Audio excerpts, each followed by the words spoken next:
Assalamualaikum warahmatullahi wabarakatuh. Ya, perkenalkan, nama saya Muhammad Al-Furqan, NIM 1905581. Di sini saya akan menjelaskan sedikit tentang demokrasi di Indonesia. Omong-omong, demokrasi itu berasal dari bahasa Yunani, yaitu demokrasia. Nah, kata ini terbentuk dari kata demos yang artinya rakyat, dan yang satu lagi yaitu kratos yang artinya kekuatan atau kekuasaan. Nah, demokrasi ini berarti kekuasaan rakyat. Nah, kekuasaan itu mencakup sektor sosial, ekonomi, budaya, dan politik. Nah, Indonesia itu memiliki banyak dinamika dalam demokrasinya, khususnya demokrasi saat ini. Jadi Indonesia itu masih berada dalam masa transisi, jalan di tempat yang berlarut-larut. Bahkan di beberapa tempat di Indonesia itu mengalami kemunduran yang membuat kita itu masih jauh dari harapan demokrasi yang terkonsolidasi. Demokrasi Indonesia belum terkonsolidasi itu ada 6.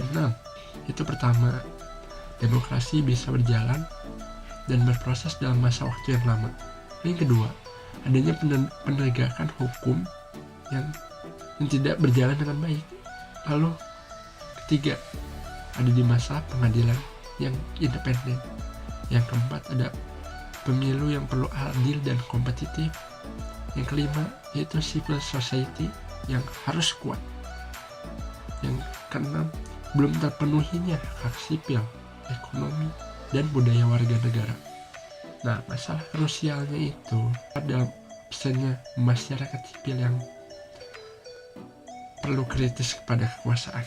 Buruknya kaderisasi partai politik menyebabkan petinggi-petinggi Indonesia tidak menjadi kader-kader yang sesuai dengan harapan masyarakat Indonesia. Banyak terjadi korupsi, politik keluarga, dan lain sebagainya. Lalu yang kedua itu lemahnya parpol itu. Jadi persoalan demokrasi terbesar kita saat ini adalah lemahnya partai politik, bermula dari rekrutmen kader-kader. Nah, kader-kader itu direkrut dari rakyat-rakyat yang berminat dalam membangun rasa kesadaran untuk merubah Indonesia. Tetapi dalam kaderisasinya itu para partai politik ini tidak mengkader para kadernya dengan baik, sehingga tidak muncullah kader-kader yang berintegritas terhadap Indonesia.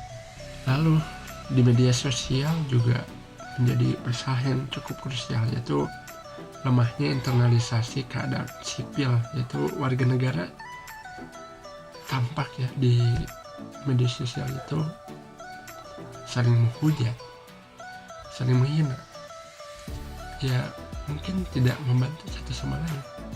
Nah, ujaran-ujaran kebencian, hujatan seperti tadi itu masih sering terjadi di Indonesia.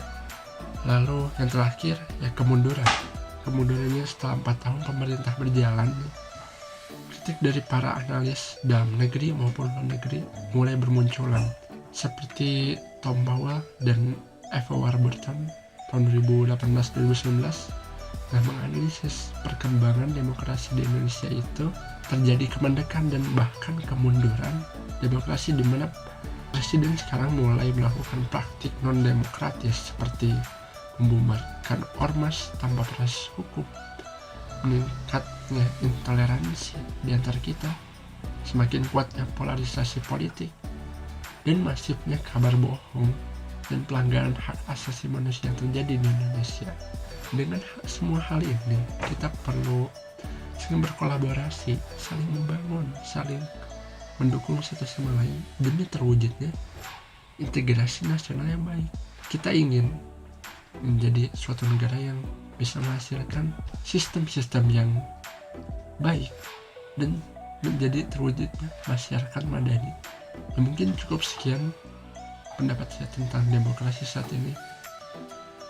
Assalamualaikum warahmatullahi wabarakatuh.